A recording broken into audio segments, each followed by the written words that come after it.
नमः शिवाय। आज हम शिव महापुराण का वायव्य संहिता उत्तरार्ध का 31वां अध्याय पढ़ेंगे। उससे पहले हमने पिछले अध्याय में पढ़ा था कर्म निरूपण, पूजन का न्यास निरूपण, मानसिक पूजन, पूजन निरूपण, नित्य कृत्य विधि, संगोपांग पूजन,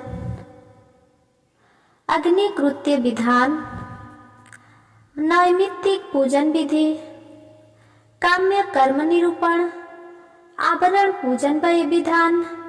आज हम पढ़ेंगे शिव स्तोत्र निरूपण। उपमन्यु बोले, हे श्री कृष्ण, अब मैं आपको पंचवरण नामक पवित्र स्तोत्र सुनाता हूँ।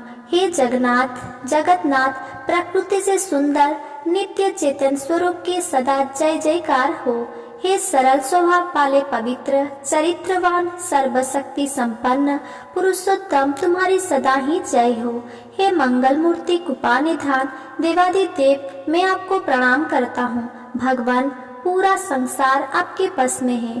प्रभु, आप सब पर कृपा करके अपने भक्तों की कामनाओं को पूरा करें। हे जगदम्बा, हे मातेश्वरी, आप हम सब भक्तों के मनोरथ को पूरा कीजिए।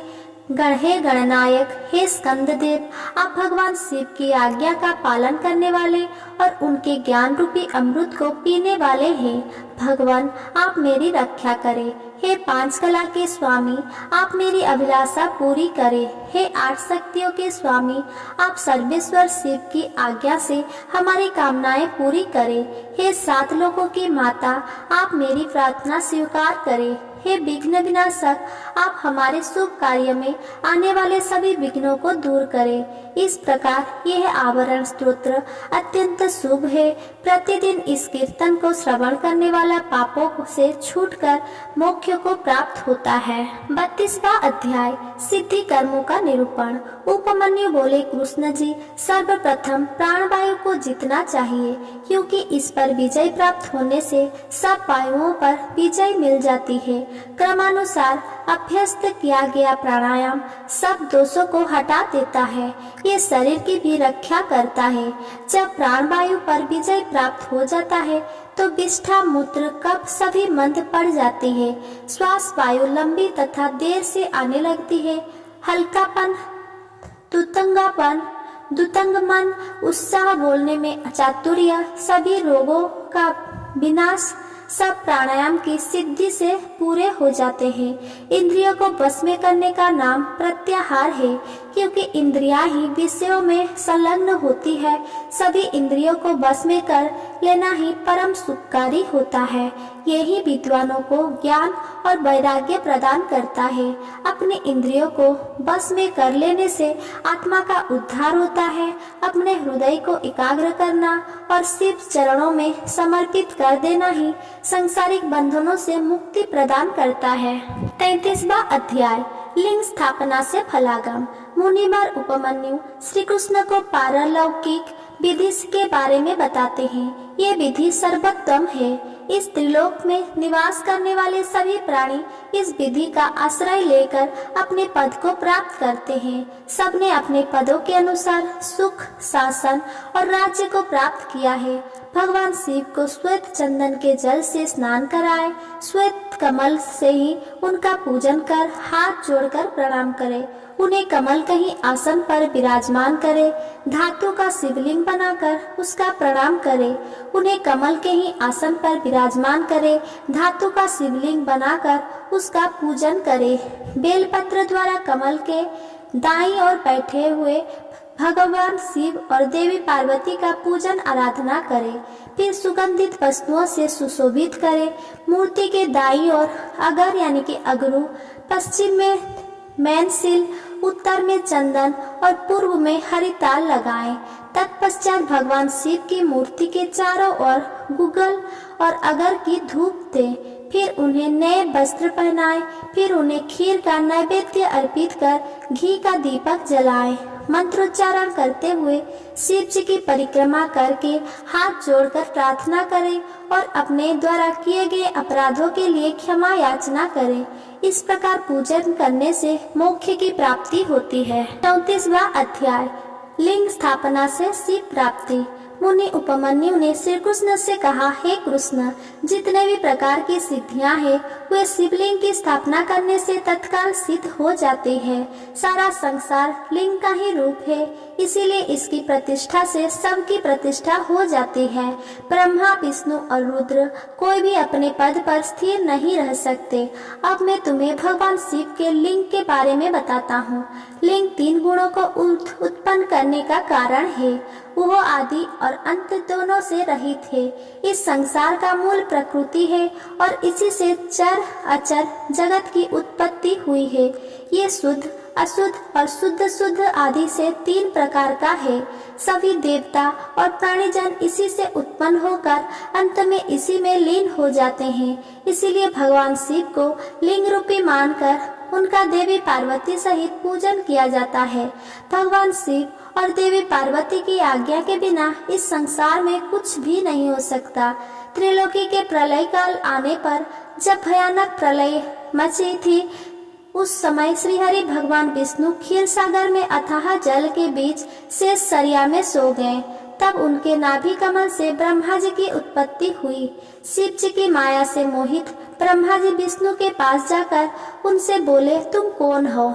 ये कहकर उन्होंने निद्रा मग्न श्रीहरि को झिझोड़ दिया। तब जाकर श्रीहरि ने आश्चर्य से अपने सन्मुख खड़े व्यक्ति को देखकर पूछा, पुत्र तुम कौन हो और यहाँ क्यों आए हो? ये सुनकर ब्रह्मा जी को क्रोध आ गया। तब वे दोनों ही अपने को बड़ा और सृष्टि का रचयिता मानकर आपस में झगड़ने लगे। जल्द ही बढ़ते बढ़ते बात युद्ध तक पहुंच गई और ब्रह्मा विष्णु में भयंकर युद्ध होने लगा।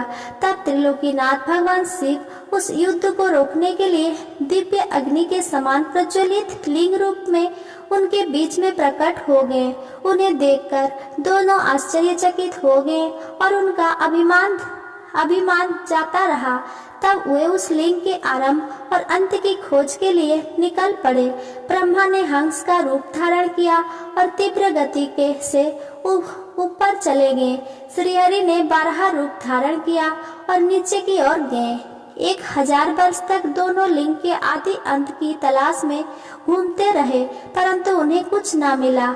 उन्होंने यही समझा कि ये कोई प्रकाशमान आत्मा है। तब ब्रह्मा जी और विष्णु जी दोनों ने हाथ जोड़कर श्रद्धा भाव से प्रकाश पुंज शिवलिंग को प्रणाम किया। 35वां अध्याय। ब्रह्मा विष्णु मोह। मुनि उपमन्यु बोले, हे वासुदेव, उस समय वहाँ पर ओंकार का नाद होने लगा, परंतु ब्रह्मा और विष्णु दोनों ही उस ब्रह्मा ध्वनि को समझ ना सके। ओम में स्थित आकार, उकार और मकार क्रमशः दक्षिण, उत्तर और मध्य भाग में तथा अर्ध्य मात्रा रूपी नादलिंग के मस्तक पर जा पहुंचा। प्रणव अपना रूप बदलकर वेद के रूप में प्रकट हुए। आकार से ऋग्वेद, उकार से यजुर्वेद, मकार से सामवेद और नाद से अथर्ववेद की उत्पत्ति हुई। सर्वप्रथम ऋग्वेद की उत्पत्ति हुई।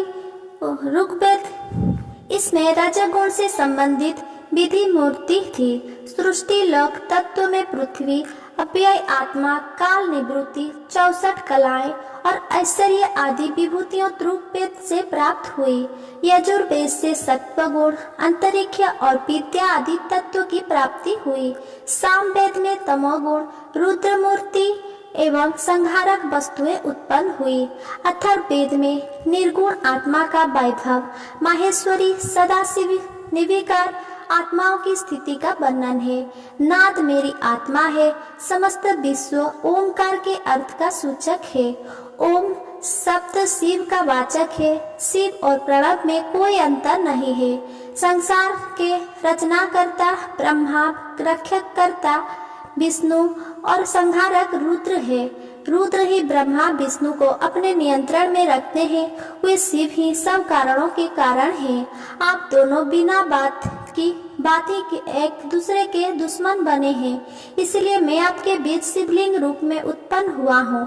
ये सुनकर ब्रह्मा विष्णु दोनों का ही अभिमान टूट गया और वे भगवान शिव से बोले, हे ईश्वर, आपने हमें अपने चरण कमल के दर्शन का सुअवसर प्रदान किया है। हम धन्य हो गए, हमारा अपराध क्षमा करे। तब भगवान शिव बोले, हे पुत्र, तुम दोनों अभिमानी हो गए थे, इसीलिए मुझे यहाँ लिंग रूप में प्रकट होना पड़ा। अब अभिमान त्याग कर सृष्टि के कार्य को पूरा करने में अपना योगदान दो। 36वां अध्याय शिवलिंग प्रतिष्ठा विधि। श्री कृष्ण जी बोले, हे मुनिवर, आपने मुझ पर कृपा कर इस अद्भुत कथा को मुझे बताया। अब आप लिंग और वेदी की प्रतिष्ठा की विधि भी बताइए। ये सुनकर उपमन्यु बोले, हे कृष्ण, शुक्ल पक्ष में शिव सांख्य के अनुसार शिवलिंग का निर्माण कराएं। गणेश जी का पूजन कर लिंग को स्नान के लिए ले जाएं। 5 स्थान की मिट्टी, गोबर और पंचगव्य से शिवलिंग को स्नान कराएं। मंत्रोच्चारण करते हुए लिंग का जल में अधिवास करे। मूर्ति को सुंदर वस्त्र और आभूषण से सुसज्जित कर उनका पूजन करे और उन्हें चौकी पर स्थापित करे। पूर्व की ओर मूर्ति का माथा और पश्चिम में पिंडी होनी चाहिए। तत्पश्चात पुनः स्नान कराकर पूजन करे। वेदी की भूमि के ईशान कोण में कमल लिखे शिव जी का आह्वान कर पूजन करे। वेदी के पश्चिम में चंडी का कमल लिखकर पुष्प अर्पित करे।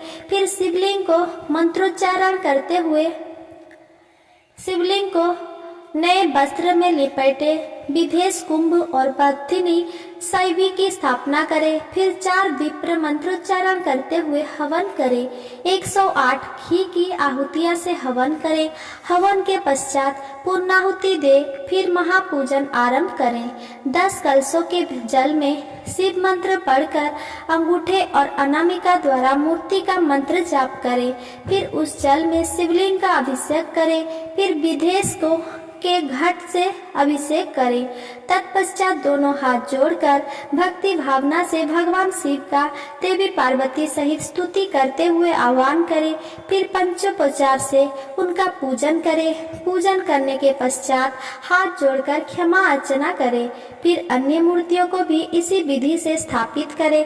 सब कार्यों को पूर्ण हो जाने पर आचार्य को यथावत दक्षिणा देकर उसके चरण छूकर आशीर्वाद प्राप्त करें। 37वां अध्याय योग निरूपण। मुनि उपमन्यु बोले, हे केशव, अब मैं आपको योग विधि के बारे में बताता हूँ, जिसके द्वारा सभी विषयों से निवृत्त हो और अंतकरण की सब वृत्तियाँ शिव जी में स्थित हो जाएं। वो परम योग है। योग 5 प्रकार का होता है: मंत्र योग, स्पर्श योग, भाव योग, अभाव योग और महायोग। मंत्र का उनके अर्थ सहित ज्ञान होना महायोग कहलाता है। मंत्र को प्राणायाम द्वारा सिद्ध करना स्पर्श योग कहलाता है। जब जिन्हा मंत्र को स्पर्श ना करते हुए भी उनका जाप करती है तो वह भाव योग कहलाता है। प्रलय के समय से संबंध पूरे संसार का विचार अभाव योग कहलाता है।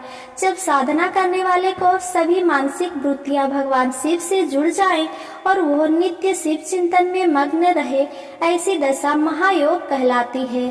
सांसारिक बंधनों से मुक्त की कामना करने वाले मनुष्य ही इस चिंतन और वैराग्य को अपने जीवन में अपनाकर महायोग को प्राप्त करते हैं। हमारे शरीर में रहने वाली प्राणवायु को रोकना प्राणायाम कहलाता है। प्राणायाम रोचक, पूरक और कुंभक 3 प्रकार का होता है। साधक को इनका अभ्यास करना चाहिए, क्योंकि इसी से शरीर की शुद्धि होती है। प्राणायाम संगर्भ और अगर्भ 2 प्रकार का होता है। जप और ध्यान वाला प्राणायाम सगर्भ कहलाता है, परंतु जिसमें जप और ध्यान नहीं करते वो अगर्भ प्राणायाम कहलाता है। योगी जन सगर्भ प्राणायाम करते हैं। प्राणवायु पर विजय प्राप्त कर लेने पर सभी वायु उस योगी के अधिकार में आ जाती है। प्राणायाम शरीर को पुष्ट, स्वस्थ और निरोगी बनाता है। इसके नियमित अभ्यास से कफ, मूत्र, पुरीस आदि कम हो जाते हैं। समस्त इंद्रियों को अपने बस में कर लेना प्रत्याहार कहलाता है।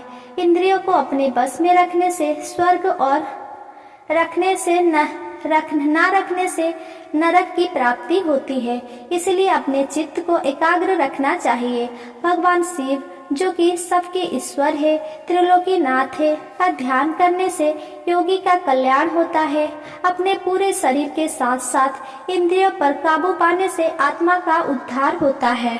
38वां अध्याय, योग गति में विघ्न। उपमन्यु बोले, हे केशव, आलस्य, व्यथी, प्रमदा, स्थान, संशय, चित्त का एकाग्र ना होना, अश्रद्धा, दुख, वैमनस्य आदि योग में पड़ने वाले विघ्न है। इन विघ्नों को सदा शांत करते रहना चाहिए। इन सब विघ्नों के शांत होने पर 6 उपसर्ग उत्पन्न हो जाते हैं। प्रतिमा, श्रवण, वार्ता, दर्शन, आस्वादन, वेदना आदि भागों के विषय है। यथार्थ ज्ञान प्राप्त हो जाने पर भी विप्र कुष्ठ नहीं होता, यही प्रतिमा है। यत्न के बिना ये सब कुछ हमें सुनाई देने वाला लगता है, उसे श्रवण कहते हैं। सभी प्राणियों की बात को जानना और समझ लेना वार्ता कहलाता है। बिना कोई कोशिश किए जब सब कुछ आसानी से दिखाई देने लगे तो उसे दर्शन कहते हैं। दिव्य पदार्थों के स्वाद का नाम आस्वादन है। वेदना को सभी प्रकार के स्पर्शों का ज्ञान माना जाता है।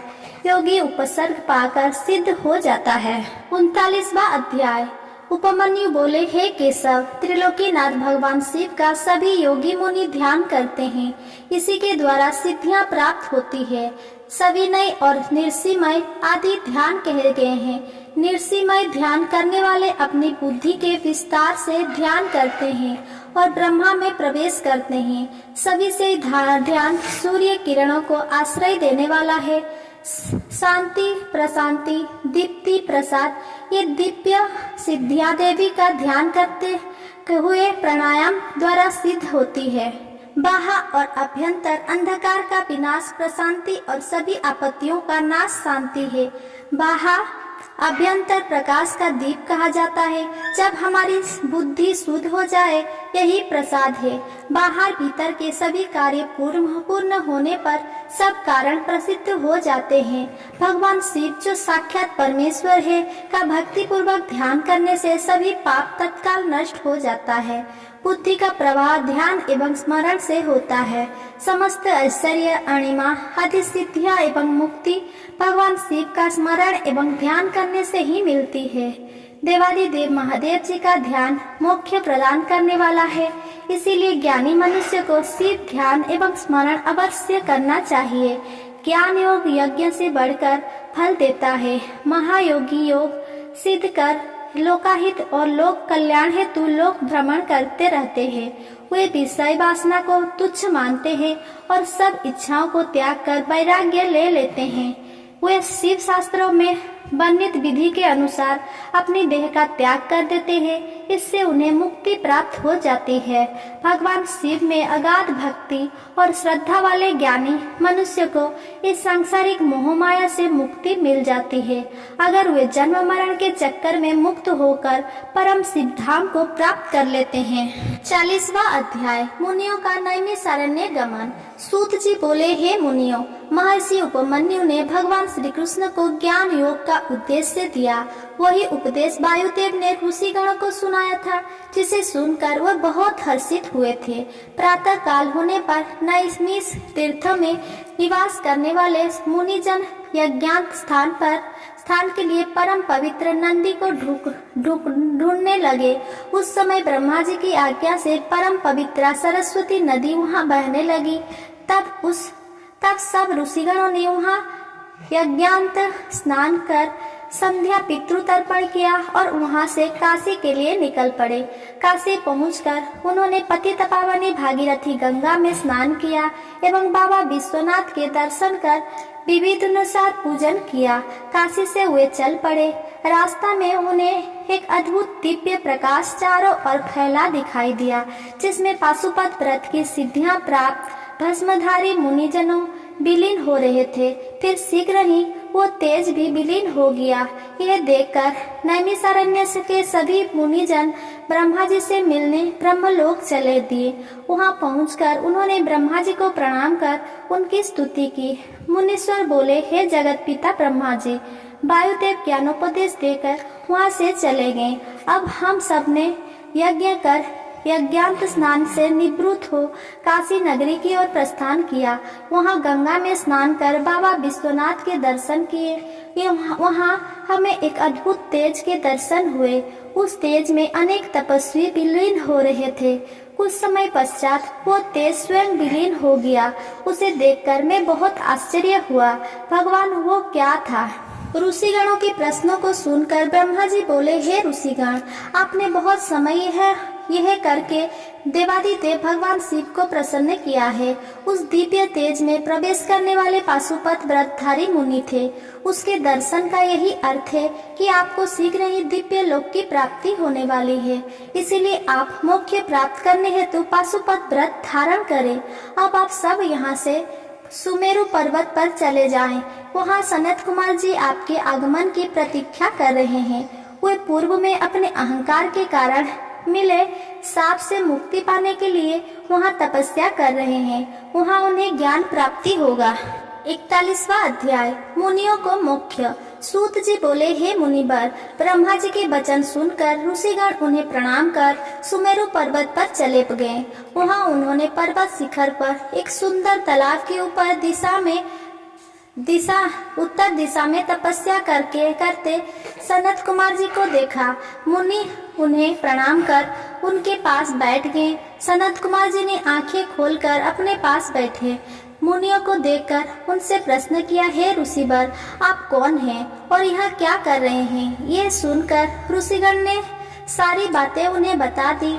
उसी समय नंदीश्वर भी वहाँ आ गए। नंदीश्वर को अपने सामने पाकर सभी मुनियों और सनत कुमार जी ने आसन से उठकर उन्हें दंडवत प्रणाम किया और हाथ जोड़कर प्रणाम करने लगे। सनत कुमार जी बोले, हे नंदीश्वर, इन मुनियों ने जो कि नैमिषारण्य में निवास करते हैं 10,000 वर्ष तक यज्ञ किया है। उस महायज्ञ के समाप्त होने पर ब्रह्मा जी ने उन्हें आपकी शरण में भेजा है। आप इनका कल्याण करें और इन्हें दिव्य अद्भुत ज्ञान प्रदान करें। सनत कुमार जी के वचन सुनकर नंदीश्वर ने अपनी कृपा दृष्टि ऋषिगणों पर कर दी। नंदीश्वर ने परम दिव्य शिव तत्व का उपदेश उन्हें दिया। तब उपदेश देकर वो बोले, ये परम ज्ञान धर्म, अर्थ, काम और मोक्ष सभी प्रदान करने वाला है। अब आप मुझे जाने की आज्ञा प्रदान करें। ये कहकर नंदीश्वर वहाँ से चले गए। इसके पश्चात सभी ऋषिगण प्रयाग तीर्थ चले गए और वहाँ उन्होंने अपना महान योग पूरा किया। योग पूर्ण होने पर उन्हें ज्ञात हुआ कि कलियुग आ रहा है। ये देखकर वे नैमिषारण्य मुनि काशी चले गए। वहाँ मुक्ति की कामना करते हुए उन्होंने पाशुपत व्रत धारण किया। उनकी सिद्धि सफल हुई और वे शिव पद को प्राप्त हुए। श्री व्यास जी बोले, इस प्रकार यह शिव पुराण पूर्ण हुआ। इस शिव पुराण को आदर पूर्वक पढ़ने अथवा सुनने से सभी पाप नष्ट हो जाते हैं। इसे प्रथम बार पढ़ने या सुनने से सारे पाप भस्म हो जाते हैं। दोबारा श्रवण से भक्तिहीन को भक्ति और भक्त को भक्ति की समृद्धि प्राप्त होती है। तीसरी बार श्रवण करने से मुक्ति मिल जाती है। अपनी मनोकामना पूर्ण करने हेतु इसका 5 बार पाठ करना चाहिए। प्राचीन काल में शिव पुराण का 7 बार पाठ कर अनेक राजाओं, ब्राह्मणों और वैश्यों ने साक्षात शिव दर्शन किए। इस पवित्र ग्रंथ को भक्ति पूर्वक सुनने वाला मनुष्य संसार में सभी सुखों को भोग कर मोक्ष को प्राप्त कर लेता है। शिव पुराण भगवान शिव को बहुत प्रिय है। ये वेदों के समान भोग और मोक्ष देने वाला है। शिव पुराण का पाठ करने वाले मनुष्य पर देवादिदेव महादेव की सदा कृपा दृष्टि रहती है। वे सदा सबका कल्याण करते हैं। इति श्री शिव महापुराण संपूर्णम। अगर मेरा ये वीडियो आपको पसंद आया हो तो मेरा वीडियो को लाइक, कमेंट, शेयर करें और मेरे चैनल को सब्सक्राइब करें। धन्यवाद।